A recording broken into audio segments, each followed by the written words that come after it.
Welcome to Season 3 of the Take the Leap podcast. We want to thank you for being a part of this journey with us. Whether you're just starting to tune in or you're a longtime listener of the podcast, you can expect to hear from entrepreneurs in all stages of their journey, how they got to where they are, and all the mistakes and victories they've had along the way. We're excited to share new guests and have some returning folks from our first 2 seasons. Thank you for being here, and we hope you enjoy this episode. Welcome back, everyone, to the Take the Leap podcast. We are really excited for our guest today, Haley Cooper, the founder of the Savvy Fundraiser, a nonprofit consultant and certified fundraising executive, and emotional connection leadership trainer dedicated to helping social purpose leaders build thriving, connected organizations. With a background in fundraising, executive leadership, and board development, Haley empowers nonprofit teams to get buy-in and belonging to focus on the right strategies and raise more revenue. She's also the author of Sow, Grow, Lead, and the Lead with Heart podcast host, where she interviews changemakers across the sector about authenticity, innovation, and impact. Welcome, Haley, to the podcast. Thank you so much for Welcome! having me. We're so happy to have you on. Really excited about this conversation. But yeah, we will start it off like we always do, which is, what is your Take the Leap story? How did you venture into entrepreneurship and get started as the Savvy Fundraiser? Yeah, great question. So I have worked my whole career in nonprofit fundraising. It started all the way back in 2012, and I've worked in a variety of organizations. But when I was on maternity leave in 2021, I had a newborn and a newly adopted 2-year-old, and I was trying to navigate full-time work while having 2 kids under 2. And, my boss at the time was very generous, and he's like, Haley, will work around your schedule. But as a fundraiser with ambitious goals and as a new mom, I was like, I don't know if I have the capacity to work with you and the way that you are going. But I knew that I still wanted to be in this field. I'm very passionate about the nonprofit field and nonprofit leaders. And so while I was on maternity leave, I was asking some of my friends in the sector that I had built a network with over the years of being involved in the community. And I was like, hey, this is my idea. I had just got trained in this process called EMC Leadership, which was founded by Dr. Lola Gershfeld. And it really focuses on the internal relationships of a nonprofit organization or any organization, as you will. And I was like, hey, this is how I'm going to interweave this with fundraising and kind of stand out from the general fundraising services. So that's how the Savvy Fundraiser was born. And I did the scary thing, and luckily I had the privilege, after many conversations with my husband, to walk away from a full-time job that had a steady paycheck and start the Savvy Fundraiser. And there was no perfect plan, a lot of faith, and a lot of belief that I could help nonprofit leaders build healthier, more human-centered organizations. So now I am a mom of 3 under 6, and I can honestly say that that leap has changed everything. It's stretched me in ways I've never expected, both professionally, emotionally, and personally.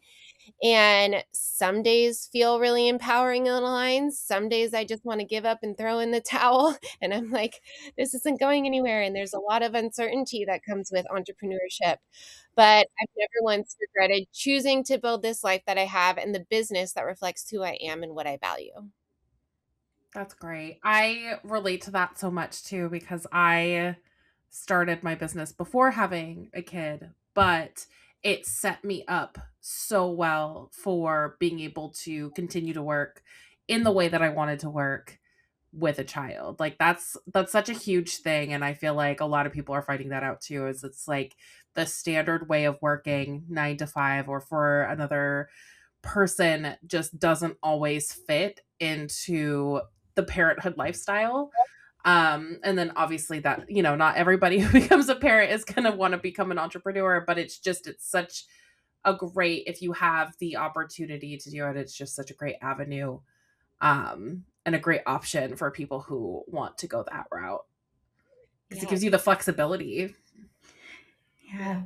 And being that Tori and I both are former nonprofit, worked in nonprofits, the fact that you're trying to just change like the culture of organizations to be more Yes. human and less, strict on that, and understanding that like we need help and support and, a good work life balance or work life harmony. It's really awesome that you're doing that work for folks as well. I love that you're focused on nonprofits. And did you say where you were working for nonprofits beforehand for the most part? Like has that always been like your goal to work with nonprofits, or did it just kind of happen that way? So it kind of happened that way. And in my book, which you mentioned in my bio, I graduated with a degree in kinesiology in 2011. And I thought I wanted to be a registered dietitian, but I got this opportunity to go to Malawi, Africa through the church that my parents were at the time. And so I went on a 2-week missions trip, and, I was applying for colleges after that and looking for something to do. And the leader of that missions trip reached out to me and he said, "Haley, do you want to go make peanut butter in Malawi for a year?" And I was like, "What? Like, this is so random." But he had found this ready-to-use therapeutic product, and they were trying to end all malaria deaths for children under 5, but because of malnutrition, they were still passing away. So we luckily, the original founder gave us like all the details we needed to make the product. And so I began making peanut butter in my parents' kitchen. I was living there at the time, with KitchenAid mixers. In August of 2012, I moved to Malawi, Africa by myself. And we started a whole factory, and I learned how to, work with government and work with, different cultures, and work with our main goal was to get our factory and our products certified by UNICEF, which is kind of the overarching body of this product. And so at the time there were 11 other manufacturers. I'm sure there are a lot more. um, but I went to their main office in Copenhagen and worked with the government and other local suppliers who had started this business, to really build a quality product that could help children. And we already saw, mass improvement in children's weight gain. We also provided it for women, patients with HIV and tuberculosis, because they needed the protein to be able to heal. And so I lived there from 2012 to 2014, and then I left in 2016, to work more locally because I was moving back. And at the time, in those 4 years, I was kind of going back and forth, and it's a lot of travel. Yeah.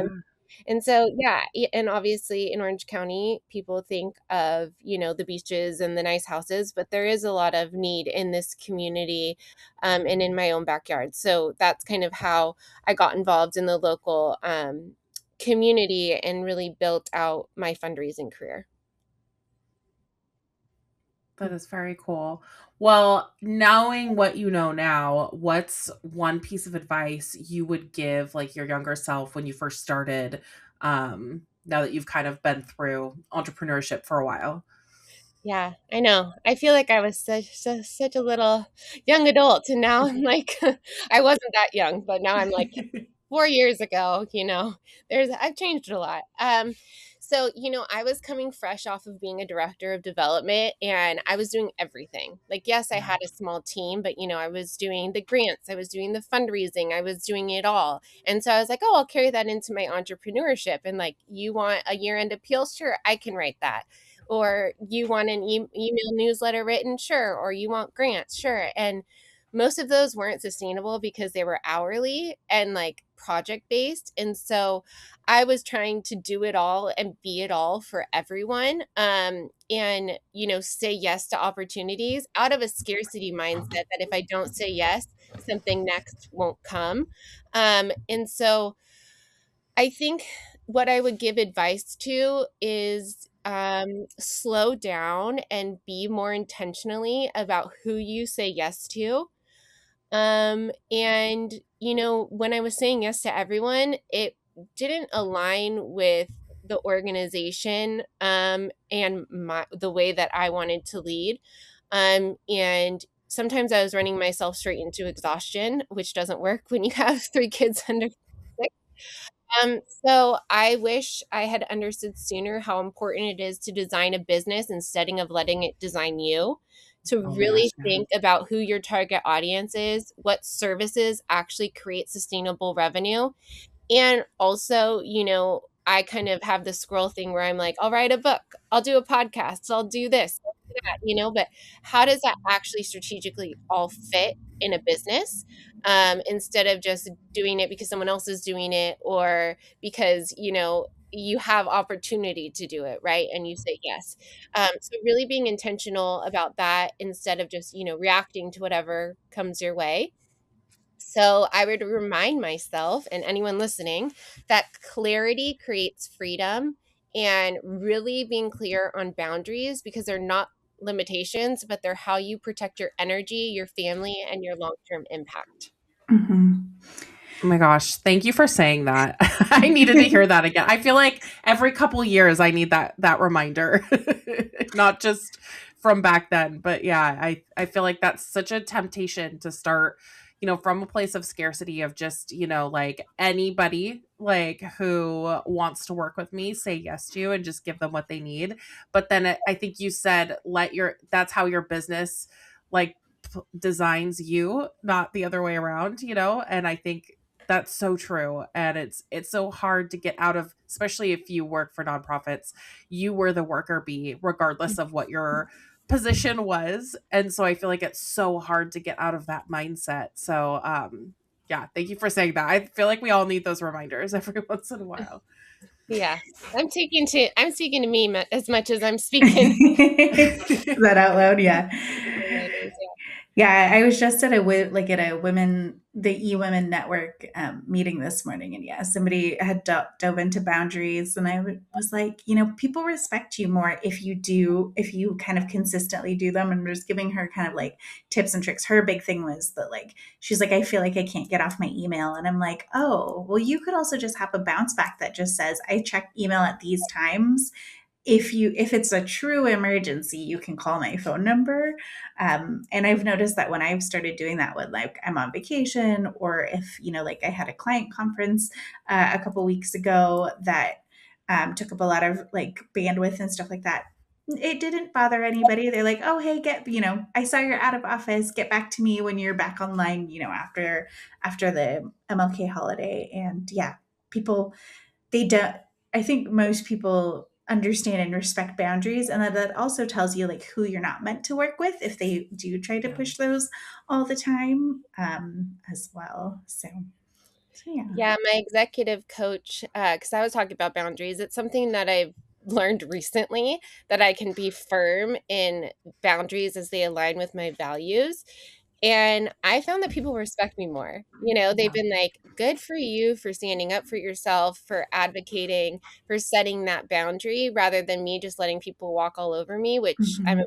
I'm a recovering people pleaser. So sometimes when I set that boundary and someone responds, I'm like, okay, well, I'll change it for you, but I have to be very firm in what I stand for. And yeah, I think that's the hardest part, of setting those boundaries, but it is very freeing because you're not saying yes to things that you'll end up resenting later. Hmm. Yeah, that's a good Absolutely. way to put it. All right, I have our last standard question before we jump into our hot seat questions. And that is, what is your why? Why do you continue to choose entrepreneurship? Because we all know that it is not the easiest path, even though it affords us a lot of freedoms and building lives that we want for ourselves. Yeah, I love this question, and I was reflecting on it. And my why really comes from watching too many good leaders quietly burn out, lose their confidence, or Yeah. feel emotionally disconnecting. And I know that it doesn't have to be that way. So I've been in organizations where people weren't lazy or unmotivated. They were overwhelmed, unsupported, and operating in survival mode. And I have seen what's possible when leaders slow down, build real connection, create psychological safety, and lead with heart. Because people don't leave because of missions, they leave because of people and the culture. So when you have that, I truly believe that you can build that. People stay, teams thrive, you raise more revenue, missions move forward. So I commit to this entrepreneurship. I commit to show up to this work because I want leaders to feel grounded, capable, and human again. And personally, my why is my family. I want my kids to grow up watching their mom take brave risks, build something meaningful, and choose courage and purpose over fear and burnout. So much good in those statements. I love that. That's great. Well, we've come to the part of our episode where we dive into what we call our hot seat questions. So we're basically, it's just an excuse to ping pong a lot of really random questions right after the other. And some of them won't have anything to do with each other. So the first question we always kick it off with is, what is your best and or worst piece of advice that you've received in your career? Ooh, that's a good question. I would say best advice is to speak up. Generally, I'm not someone who speaks up in a meeting, or, I'm more on the quiet side, but I think the best, being intentional in when you speak up and having the confidence to speak up and make yourself known in rooms. I like that. That's a good one. That's a really good one. I've been like compiling some of these answers, and I'm like, okay, I need like a book that I can just go through and be like, okay, what piece of advice do I want to remember today? Or just like a quote wall or something. Because everybody has really good answers to this. Even the worst ones, people have some really good answers to that. Like you learn from the worst. You learn how not to do things from the worst advice. Right? Exactly. Absolutely. Well, and I think women are just like conditioned to be quiet and, and just do and accept. And so I do think that we all deserve to have like a bigger voice in rooms. And even when we are being like talked over or, minimized, to just keep going for it. Because it is hard to do in our society. I call myself a master influencer. I worked at an organization where I literally had to tell my male counterpart what I wanted the room to hear, and he would say it. I would try to say it and they would just dismiss it, and he would say it and they all be like, that's a brilliant idea. And I'm like, okay, I'm a master influencer because, I just speak the little ideas and then someone else claims it as their own. But at least it gets done. It gets out there. Yeah, absolutely. Okay, so total pivot from that. You have your CFRE, your certified fundraising executive.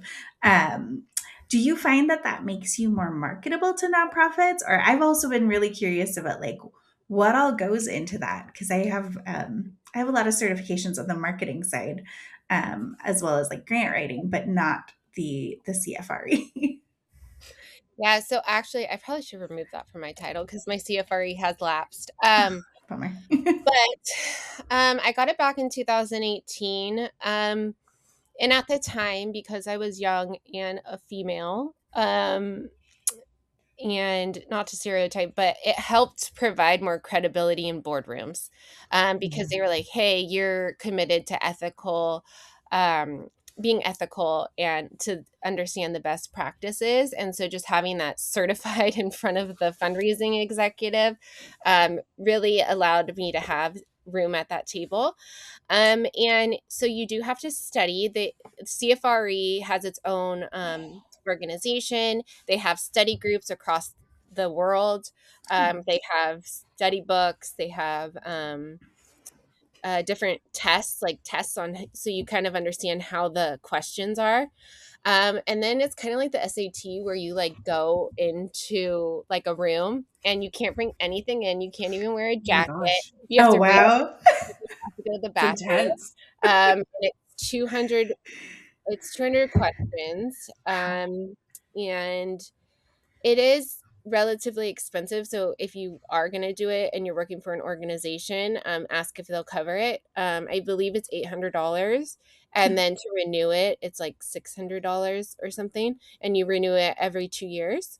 And to renew it, you have to get certain credits. So that's education credits, which if you are a part of the Association of Fundraising Professionals, most of their chapter meetings and sessions are CFRE credit approved. And there's different fundraising and platforms that also provide CFRE approved content. And that just means you get credit. So like if you attend a 1 hour workshop, it's one credit. And you have to get a certain amount of credits. You also have to raise $1 million within that 2 years. And even if you are on a team, you can still credit that $1 million. And then also service. So for me, I served on the board of AFP and volunteered for National Philanthropy Day and some other things that were involved in fundraising. And so those are kind of the 3 categories that you have to meet to be able to renew. And then I think how much you raise goes up the next time you renew.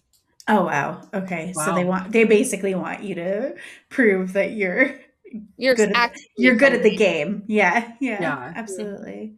That makes Very sense. cool. Well, thank you for that. That saved Intense, me yeah. a lot of time looking into that.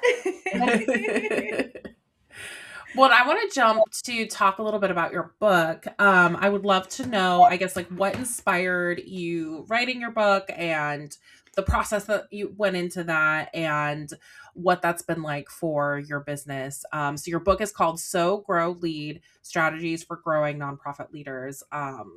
And it looks great. So yeah, tell us more about that. So I was like telling people my story about Malawi, and they were like, "Oh, you should write a book." And I had never thought about it. And I decided after like 3 or 4 people told me that I was going to write a book. So I looked into self-publishing and worked with an organization called selfpublishing.com. It was relatively expensive. And they provide like ways to like outline your book and write your book and things like that. They also suggest editors, and my editor from Cat Editing, shout out to her, was amazing. I actually had to rewrite half of my book because I was trying to span it across my whole career, but I decided that, maybe part of my vision in the next 10 years is to write more books. So I'm like, there'll be a part 2. But it was really just focusing on my experience as a 24-year-old thrown into leadership in a foreign country. And so that was what my book was about. I published it in November of 2024. I would say, there wasn't a lot of marketing through the company that I use, like marketing how-tos. They uploaded it for me through Amazon KDP and did all the formatting, which was really nice. So I didn't have to figure that part out. And I haven't really, to be honest, used it as a marketing tool. It was more so, even though I spent a lot of money on it, to just write my story and get it out there. So yes, there have been sales, but again, like I said, what I would tell my earlier self, like the next book that I write, or even using this one in spaces, instead of just doing it as a one-off, because I wanted to do it, being really strategic on how this book or a future book will fit into my business and be a marketing asset. I love that. Yeah. Well, cool. Well, thank you. Yeah. Thank you for sharing. How long did it take you to write the book? It actually only took me 90 days. So through this course, it says you can write a book in 90 days. So you spend like a certain amount of time writing. And so I would carve out a few hours a day. Obviously, it was like in my head. But sometimes when I put things on paper, it's very like jumbled. And Sure. so I have to like make it, you write out all your thoughts and then you have to like make it sound like make it flow and make it sound like someone else would understand. And so it took me 90 days, and then it took 60 days for my book to be edited, and then 60 days for it to, get the cover and everything ready. So from April to November was around the timeline that I wrote the book. Wow. Nice. That's actually quicker than I thought it would be. I mean, I have some friends who have been writing books for like 10 years, and are just publishing them. So, yeah. Yeah, It's that's that great. ADHD hyper focus. If I want something, I will go after it and focus on it. Mm-hmm. That's how you use it to your advantage, right? Yes. That's awesome. I know I'm contributing like a chapter to like a compilation book, and I'm holding off on when I'm going to have that hyper focus day where I just like brain dump it all, because she keeps saying, she's just like, just get everything on paper, don't worry about, like editing it down. I'll, give you feedback and stuff like that too. So yeah, that's really awesome though that you worked through that. And I feel like a lot of times people, they write their story, like their personal story first, because that's the easier thing to write. And then you're like, okay, what are the like tips, tools, tricks of like the work that I do that you're going to put into the next book to become that thing that launch either your speaking or, taking it to workshops or building it into part of your program as well. But at least you got the first step out of the way, which is you wrote one, so it makes it a lot easier to Yeah, go and do the next one. I can add author to my name. Yeah, yeah, awesome. Well, I also know that you have an upcoming event, the Lead with Heart Summit, coming up in April.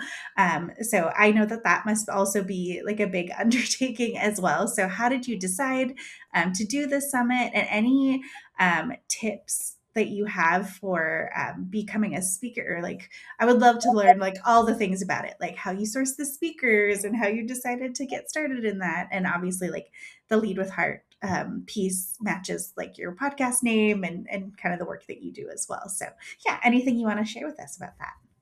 Yeah, thank you so much. Yeah, so it kind of is a natural progression of my podcast, Lead with Heart. Um, because we've had a lot of conversations around culture and well-being, and I've attended a lot of conferences, and no shade to them, but no one really focuses on the humans behind the work. It's more so like how to 10x your marketing or your year-end appeal or things like that. And I began to see that there were questions in the room like, hey, what if, my executive director doesn't agree with this? How do I have that conversation? Or, I'm scared of being rejected by a donor. Like, how do I navigate that? And sometimes it was just like, well, you just have the conversation or you just push through it, right? And with the statistics around burnout and people wanting to leave the sector, and the work that I've done, I knew that there was something different. I knew that I wanted to create a space where we focus on the human first, because when you take care of yourself, all that other stuff will come to fruition. And so this vision came to life back in February of 2025. I reached out to someone that I had seen at a conference. Her name's Angela Barnes. And she is my conference planner and wonderful. And most of the speakers have been on my podcast or referred to me by podcast members. I'm really excited because our opening keynote, he actually just dropped his first spoken word album, Jordan Holmes from Halma and Cry. And I had this vision to open this random vision. I was like, I want to open my summit with spoken word. And I didn't know anyone that did it. And a friend of mine, Megan Whitney, who's also a speaker and has been on my podcast, referred me to him. And I was like, you brought my vision to life. So I am very excited about that. And my closing keynote is Frank Velasquez from Florida Hood. And it just kind of worked out that all of them focus on mindfulness, emotional intelligence, mental health, men's mental health. And so, yeah, that's how it came together. And honestly, I would say in the first couple months, I thought that I could be a full-time mom and plan a summit. But I was very wrong. So you're hosting a summit, get very specific on timing Yeah. and your schedule and like how much you can take on, because it's a lot bigger than what I thought it was going to be, which is exciting. And yeah, and so I'm really excited about creating this space for nonprofit leaders to come as they are, um, to have vulnerable spaces. There's going to be plenty of opportunity for networking. And I have some practitioners that are going to do integration. So it's not just you learning all of this emotional content and then going on your merry way. And at first it was going to be one full day, but we didn't realize like at 5 p.m. it's 8 p.m. Eastern time. And that's, living in integrity with our boundaries of speakers who are probably done at 5 p.m. and don't want to speak. And then, people probably won't attend that. So we decided to do 2 half days with more of those integration practices. So people aren't just talking about the heavy stuff, they're actually processing it in real time and learning the tools Yeah. to take back to their life, because obviously this work can apply beyond the workplace, and it deals with any relationship that we have, right? So it's in April. It's like going to be here before I know it. Tickets are on sale, and I am very excited. And just I also have a marketing coordinator or consultant that's been doing all my marketing. And so I have a team of two, three, including me, and they have brought my vision to life. And it's Mm. really fun to see it on paper and like all the creative ideas that have come from it, that I can't own. I can just own that I said, this is what I want. And, they brought it to life, and just the way that people have responded to it. And told me that this is something unique that hasn't been ever around. And so that's kind of what keeps me going. I love that. I feel like I've been Awesome. to so many conferences where it's just like the fire hose of information. And Yeah. then you're like, okay, now I got to get to the airport and get a plane and figure out when I'm actually going to do any of this stuff. And I have notes and notes and notes. And I'm like, I don't know how to, like you said, have integration with that into my life. So that is really Yeah. awesome that you're building that into the conference, because I think that that is something that really gets missed in a lot of conferences, and also like For not sure. having that networking piece. It's just like, you go boom, boom, boom to all of the different sessions.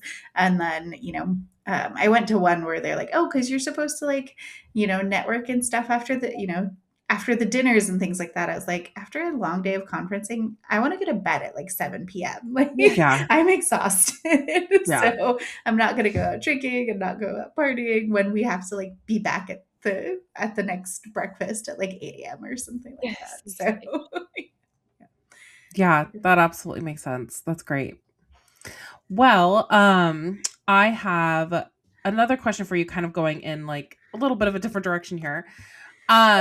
So obviously you work with a lot of nonprofits, and we do as well, and just in different ways. And one thing, this last year has been kind of a rough year for a lot of them, and a lot of things have changed for a lot of different nonprofits. And so my question to you is, what are you kind of seeing with some of the nonprofits that you've been working with, and what's kind of like one or two things that you would tell them going into this year of like how to best put their best foot forward with fundraising, and how to kind of keep going, because I know a lot are struggling a lot right now, especially with like burnout and very little resources when they already had that, and then it kind of got a little worse. So anyway, what would you have to say to that? Yeah, I'll have to pick your brain on this too. But great question. And, this is just personal to what I've heard. So I'm sure there's a lot of differing thoughts out there. From just the people that I've talked to, is the lack of diversified funding. So obviously, there were a bunch of funding cuts, SNAP went away. And people started to panic Yeah. because they didn't have other sources of revenue. And obviously, without revenue, you can't carry out your programs. And Yeah. those are the people that are being affected the most, right? And so I think that was the hardest part. And then, the board kind of pushing down on the leader, being like, hey, you need to start individual giving, or, this person gave there, and now you have to go ask them, but there's no relationship. And so some people, had individual donors, but not a major gift or annual fundraising plan. And a lot of these organizations that I talked to have been around for a while, but they were heavily dependent on one source of funding. And so I would say, instead of looking at like, oh, well, we don't have any donors in our database, we need to acquire new ones, really look at your systems, look at what is in place, because You can get all the new donors that you want, sure, through like marketing campaigns and referrals and all of that, but it's really hard to get that second gift. I think only Yeah. 20% of new donors, according to the Fundraising Effectiveness Project, give again. And so I would really look at your SOPs, your stewardship plan, what kind of gifts that you accept. Because from what I've heard on my podcast, a lot more asset based giving, like stocks and DAFs and things like that, donor advised funds, are the way of the future. And Mhm. so really taking a look at, what you're able to receive at your organization, and then who has been involved in your organization, volunteers, board members, community members, because that's really where you want to start. I would also look at like local chambers of commerce or people that are involved in different community aspects, um, and just work on, yeah, that diversified funding aspect. And I also would say when it comes to fundraising, like I've said before, it is a scary time. And sometimes when we're in that reactive mode, we just push through and we're like, okay, well, I don't know about the future. And if I just get through this week or I get through this month, like I'll come up for air. I would just invite people to pause and to really, I mean, it's uncomfortable, right, to process our emotions. But if we're not processing that, we're not going to move forward and make those bold asks. We're not going to go through, and make those actions because we're going to be stuck in reactive mode. So by understanding like how you're feeling and just taking a breath, um and just like kind of slowing down for a moment, but I know that it feels like you have to keep going, you have to push harder, you have to go faster. I would just invite people to just pause and, really reflect on what has worked well, what hasn't, and what three key strategies when it comes to fundraising that you want to use. You don't have to do it all. I've done it all and it doesn't all work. Like you can't, jack of all trade, Yeah. master of none. Get really clear and take that pause on where you want to go with fundraising. Um, and like a collective pause with your organization to get like the pulse on how they're feeling, because that will that proactive approach will help you drive your mission forward.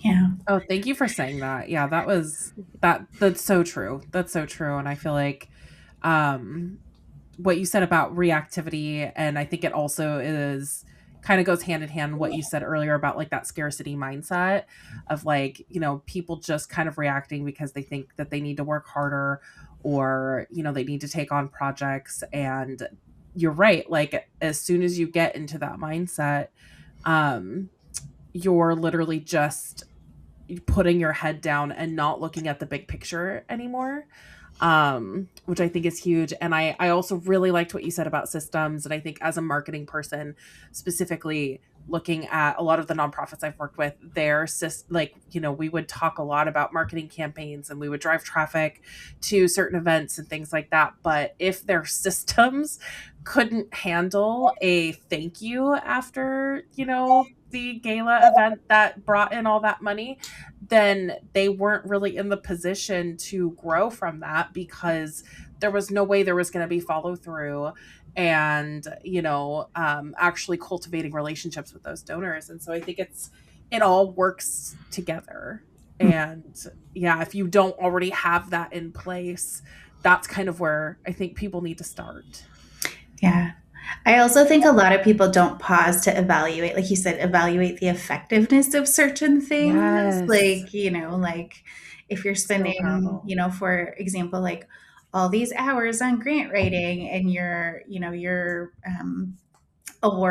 like award success is like 10% or something like that, maybe your focus will be better spent, like you said, going to those chamber meetings, meeting people. Or what I've been noticing too is that like a lot of boards are just like tired and exhausted, Yeah. and they're not doing a good job of kind of refreshing and getting, I hate to say it, like new blood into the board mix, Or when they do that, like this was my struggle when I was like a new young board member. I was like, hey, I have all these ideas. And you'd get people who would be like, we tried that already. We tried that already. We tried that already. And it'd be like, when did you try Not that? how we They'd be do like, things. yeah, they would be like, oh, 10 years ago. And I'm like, oh my God, do you know the world is so much different than it was like 10 years ago? So yeah, I think that's really important too. And I think also one thing that I've been doing is like pushing back on board members too, of like, yes, you have staff who are here and very capable of doing things, but they also,